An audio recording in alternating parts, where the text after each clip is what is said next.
Appreciate everyone being here this evening. My name is Dave Williams. I'm the Associate Director of Admissions, and this is the Welcome to Financial Aid Basics. Joining me tonight is Tracy Pavon, who is the VP of Enrollment and Financial Aid at Simpson College currently.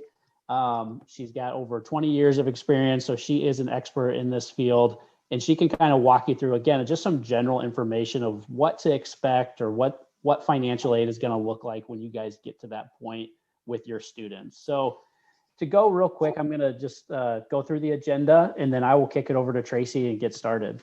All right. So like I said, Tracy's going to go through just some general financial aid basics. I will then walk you guys through just a brief timeline of kind of where you and your student should be at, this summer, early fall, and then spring of 2022. Just again, give you an idea of if you're doing it the right way, this is kind of what we recommend. And then obviously at the very end, there'll be a time for questions. So with that, I will go ahead and kick it over to Tracy Pavon. And Tracy, it's all yours. Great. Well, we're glad you're with us tonight. The main point tonight is just to give you some very basic information and timeline information on financial aid, so that you can keep that in mind as you enter your senior year or as your student enters their senior year. So like Dave said, I am Assistant Vice President for Enrollment and Financial Aid, and I've been doing this for over 30 years, so a long time. You can go ahead and move it, Dave. Okay, so just kind of a timeline, and this timeline will be specific to Simpson, but some of it will also be very specific to your entire search. So first of all, at Simpson, when you are accepted for admission, which we'll start accepting students late this summer for the next academic year, you will get right in your admission packet a letter with your merit-based scholarship in it. And that will tell you what your merit-based amount will be over the next 4 years when you're enrolled at Simpson. So that comes pretty early. Some things to think about. We're going to talk about the FAFSA tonight, which is the free application for federal student aid. We'll be going over that in just a little bit. But as far as the timeline goes, you could put down any time, and you could do this now.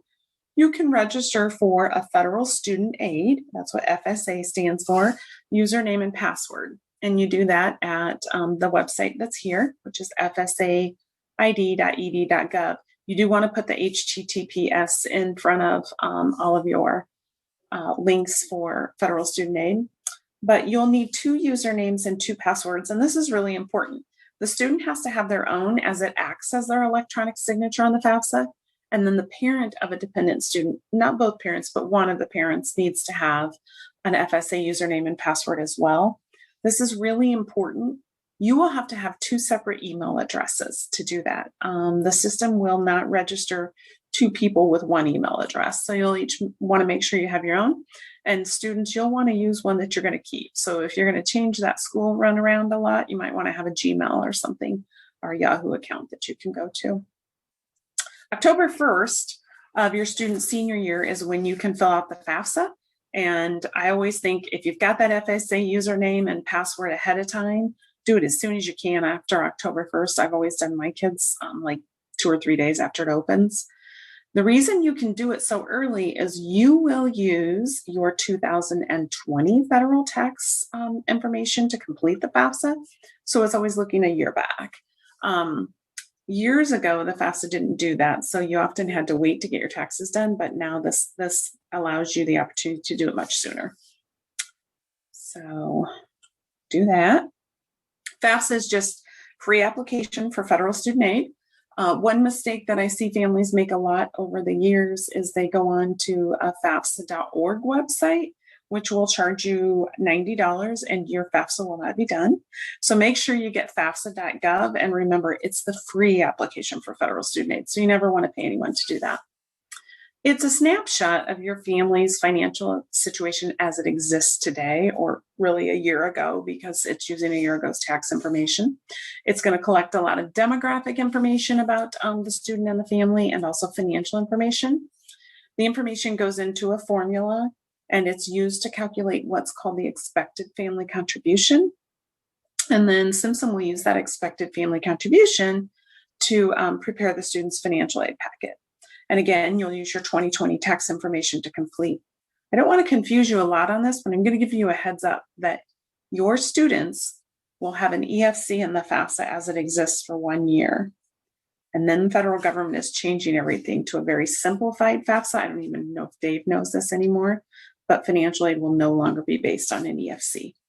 It will be based on an SAI, which is a student aid index. And we'll talk about that more when we get there, but you'll have an EFC for 1 year. Okay. At that point, once you've done your FAFSA and Simpson has done your financial aid packet, we will be requesting any information that we need, additional information. Sometimes there's a mistake on the FAFSA and things don't match up quite right, and we need to follow up a little bit before, but we'll be sending you a letter with very specific steps that you may need to take. Financial aid packets will be mailed either late December or early January. And then typically the admissions counselors, and like Dave has an admissions territory, he would follow up with his students with Zoom meetings, or if we're out of this coronavirus, maybe in-person meetings, sometimes telephone calls to review the packet and address your questions. And then just one more thing to remember in that timeline, ideally, you're going to want to have your decision made by May 1st. That's our national reply date, and when you'll want to commit. That's when your financial aid packets will be good through at all of the colleges. So you're going to want to visit it and have your ideas and options lined up at that point.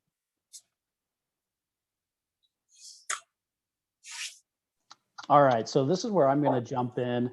And again, this is just kind of the timeline that we recommend for you and your students as you go through your college search. So a great time, and it says summer, fall, but this could even be like late spring of your junior year, is the most important thing that I would say to do is get out and visit the schools that you guys are interested in. Everything's going to look great online. You can do a lot of really good research online, but when you actually step foot on campus and are able to have conversations with faculty members or coaches or current students, that is really going to give you a better idea of, does this place feel like home? Is this going to be a good fit for me for the next 4 years? So this is a good time, that late spring, summer, to go out and visit schools and again get that first taste of what that campus might be able to offer you and your student.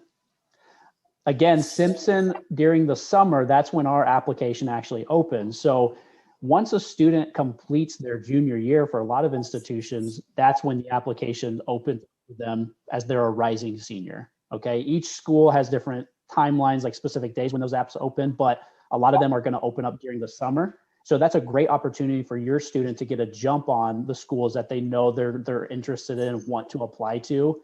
Because you always have to keep in mind, senior year is it's going to be busy. There's going to be a lot of events going on, and the more that they have done before they get into their senior year, they're just going to be in a better spot. They're going to be less stressed out about applying, visiting, doing all of that during senior year. So take advantage of that summer window and get some of those applications in. And then, like Tracy said, October 1st is when your students will be able to file the FAFSA. That is the very first day that the FAFSA is open. And I always encourage my students is if you've already applied and been admitted, get that FAFSA in early, because if you've been admitted and we have your FAFSA, then you can start working with your admissions counselor and really start getting a general feel for what that bottom line cost is going to look like. And I think no matter how much money you do or don't make, cost is always part of the equation, right? So you want to make sure you get those numbers so you can compare apples to apples and really start getting a sense of what is the value of an education to us, and kind of get a feel for what that value is in comparison to what that cost might be. During the winter, obviously, that's when you want to start trimming the list. So maybe creating that top 3, top 5 list of schools that you have applied to, that you've visited to, that you've been admitted to. And then again, like Tracy said, that's when Simpson will start sending out financial aid offers. So that's a great time to start reviewing those financial aid offers, working with the counselors or financial aid offices to really get an understanding of what is in that offer, where does the money come from, how could it potentially change, and kind of what those next steps might be. So how do I accept my offer? How do I pay my enrollment deposit? How do I set up a payment plan or accept my student loans? So that's a really good opportunity to do that during that winter timeframe. A lot of families that I work with, typically I'll push that, from that Thanksgiving to that New Year's, when school kind of slows down, you have a little bit more free time. That's a really good time to have those initial conversations with your counselor. And again, researching private scholarships, and this honestly, this could even be moved up. I always tell students, like, start looking for outside scholarships, those private scholarships, earlier, or maybe even before your senior year gets started, because I think what a lot of people underestimate is the amount of time that actually goes into looking for them, the legwork that's involved. So if you can do that legwork ahead of time and maybe have your own list created of scholarships that your student will apply to during their senior year, again, that's going to save you a lot of time as you get started and activities and everything else kicks off. So create that list, understand what scholarships are out there, what their deadlines are, and then again, start knocking those out, one every other week for your entire senior year, because that money typically goes wherever your student goes. So it's a great opportunity to reduce that overall cost for whichever institution they end up choosing. During the spring, creating the file of personal essays. A lot of schools will request writing samples, whether that's for additional scholarship purposes or maybe even admission to that institution. So creating a list or a file of those essays that your student may have written during the last 4 years would be a good place to do that. And then again, like we said, you've got that list of private scholarships. Continue applying for those private scholarships all the way up until graduation, because there are a lot of those that the decision for those outside scholarships doesn't get set until maybe May or June of their senior year. So continue to applying those all the way through.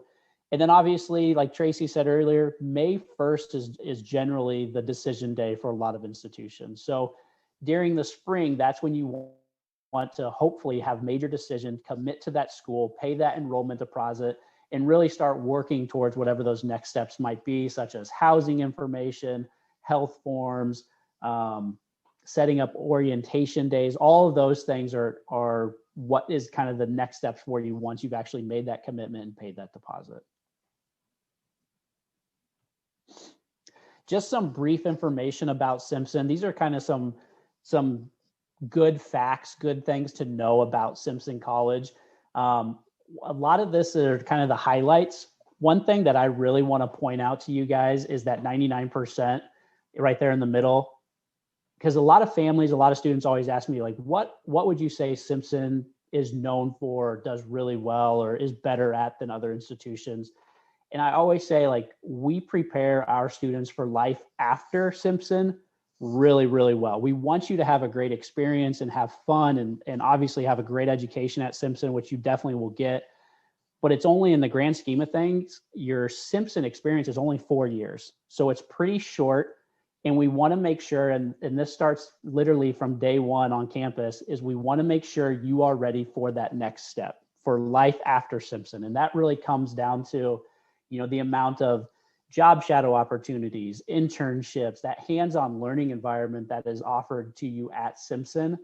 Those are the things that is what sets us apart and is going to make sure that your student, or you as a student, are ready for whatever that next step might be and help you reach your career goals. So that's something I think that Simpson does an extremely good job of, and something that, again, that I think we hang our hat on each and every year, is just that placement rate. We have typically one thing that we offer for students is our merit scholarship. So every single student that gets admitted to Simpson typically receives some sort of academic scholarship. Now that typically is going to range, or this year it ranges from $21,000 to $29,000. But again, every single student is going to receive something, and always keep in mind that's the minimum amount of scholarship money that they would actually receive. So if they have opportunities for any additional grants from the FAFSA, if maybe they earn a special interest scholarship from Simpson, those typically would stack on top of that initial academic scholarship. We have special interest scholarships listed there, which are always changing at Simpson.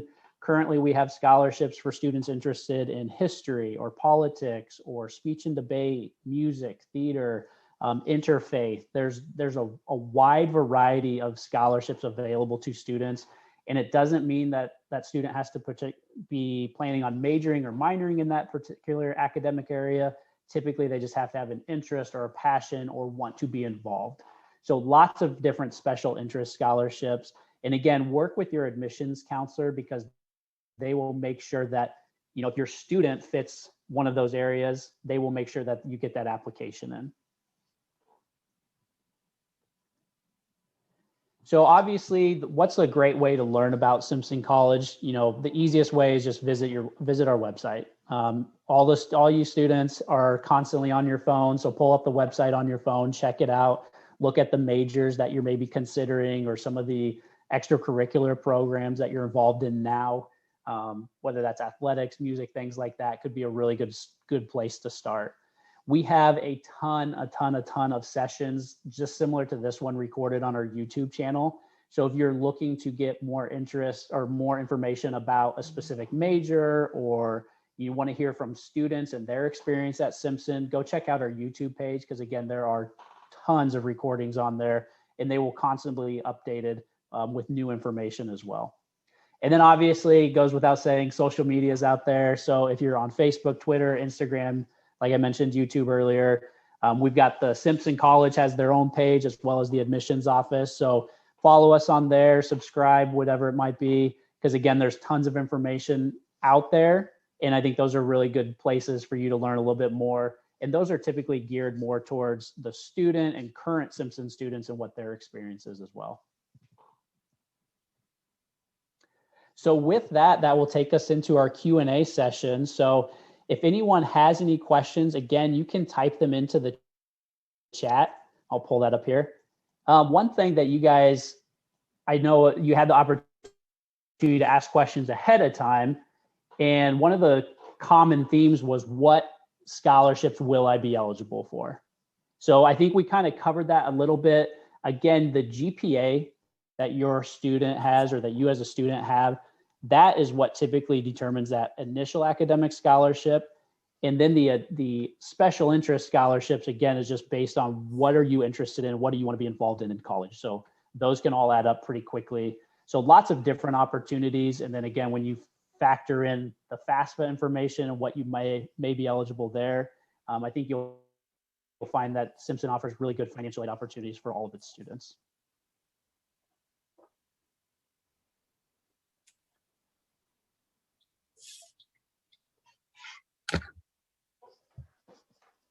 Tracy, anything that you think that we need to touch on again, or maybe that I missed or expand upon? Just, the scholarship piece, I just, like Dave said, they do change a little bit from year to year, but that 21 to 29,000 range is pretty solid from year to year. So come and visit us. We're open for business, and we're taking visitors. So come and visit us. We'd love to show you around. Yeah, hopefully if that's the one thing you took away from tonight's session, is get out and visit the schools, because again, that's going to be the best way to get started with your college search. And you've got opportunities to, again, ask questions on campus, whether that's with Tracy, with your admissions counselors, with a faculty member, current student, whatever it might be. But that truly is going to be the best way for you to learn about that particular school. Yep. Well, since we don't have any questions, again, I just want to say thank you to everyone for joining us here this evening. I appreciate you taking your time out of your busy schedules to hop on here and learn a little bit more about just the financial aid process, as well as Simpson College. And hopefully we'll see everyone on campus soon for a visit. If you have questions, again, you can reach out to our admissions office. It's just admiss@simpson.edu. And we'll be happy to answer any questions that you have then too. So thanks again, guys, and enjoy the rest of your evening. Thank you.